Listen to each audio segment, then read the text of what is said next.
Kemampanan sudah pasti menjadi salah satu cabaran besar dunia.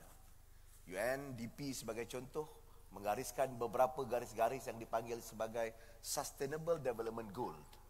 Sustainability, kemampanan, kelestarian, walaupun mempunyai makna yang hampir berbeza dan kadang-kadang ada sedikit perbezaan, saya kira ini antara cabaran-cabaran besar yang harus dicapai oleh masyarakat dunia pada ketika ini.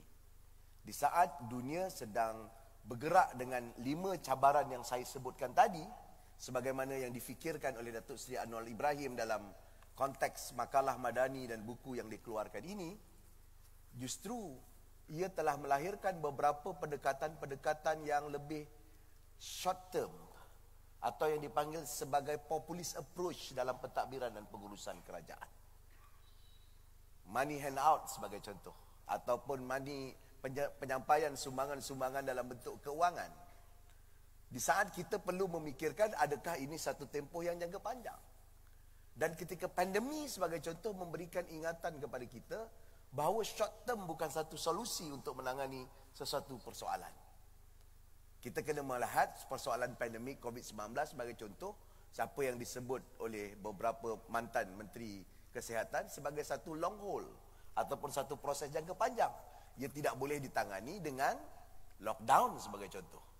Kalau kita tangani secara lockdown sahaja, tanpa memikirkan jalan keluar yang panjang dengan melihat efek-efek dan kesan-kesan langsungnya, akhirnya kita akan terjelah atau terselah sesuatu gambaran secara fizikal yang dilihat bendera putih ataupun kerajaan gagal. Dan akhirnya terjemah kepada pertukaran kerajaan dan pertukaran Perdana Menteri serta perubahan-perubahan yang tidak kunjung habis. Kita berbangga sebagai contoh mencatatkan pertumbuhan cemerlang 24.8%, sumbangan KDNK pada tahun 2021 bersamaan hampir dengan 1/4 daripada ekonomi di dalam negara kita. Kita juga tidak lupakan ada kelompok B40, lalu kita terjemahkan dalam program Bingkas supaya Bingkas memberikan bantuan kepada mereka yang berpendapatan rendah, khususnya berpendapatan RM3,000 hingga RM4,000 dan ke bawah. Aspek keseimbangan inilah yang akan menjamin apa yang dikatakan tentang kemampanan dan kelestarian di dalam negeri dan negara kita, sebagaimana terjemahan yang cuba saya laksanakan di negeri Selangor, dan juga dalam pada masa sama memastikan bantuan, program, pelaksanaan aktiviti yang kita laksanakan itu bersifat pemberdayaan ataupun pengupayaan. Ia bukan satu konteks yang hanya memberi, apatah lagi mengharapkan pergantungan, tetapi aspeknya adalah pemberdayaan kepada manusia ataupun pemberdayaan kepada warga dan rakyat di dalam negeri. So aspek yang saya tekankan itu adalah aspek pemberdayaan, kerana akhirnya pemberdayaan itu akan mengeluarkan mereka daripada kemiskinan sebagai contoh, akan mengeluarkan mereka daripada kejahilan sebagai contoh, ataupun akan membawa mereka ke puncak yang lebih tinggi dalam membawa kemakmuran, kesejahteraan dan juga kebahagiaan kehidupan bersama-sama.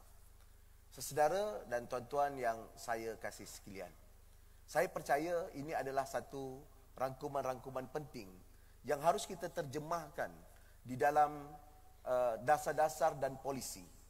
Polisi yang tidak melihat secara menyeluruh keseluruhan aspek ini, termasuk dalam pembinaan insan ataupun pembinaan modal insan dan manusia di dalam negara kita, yang akhirnya hanya menyelesaikan masalah dalam short term dan digunakan pelaksanaan program-program populis, akhirnya akan menyebabkan kebergantungan, dan kebergantungan itu akhirnya juga akan menimbulkan kekecewaan dalam tempoh dan jangka masa yang sangat pendek.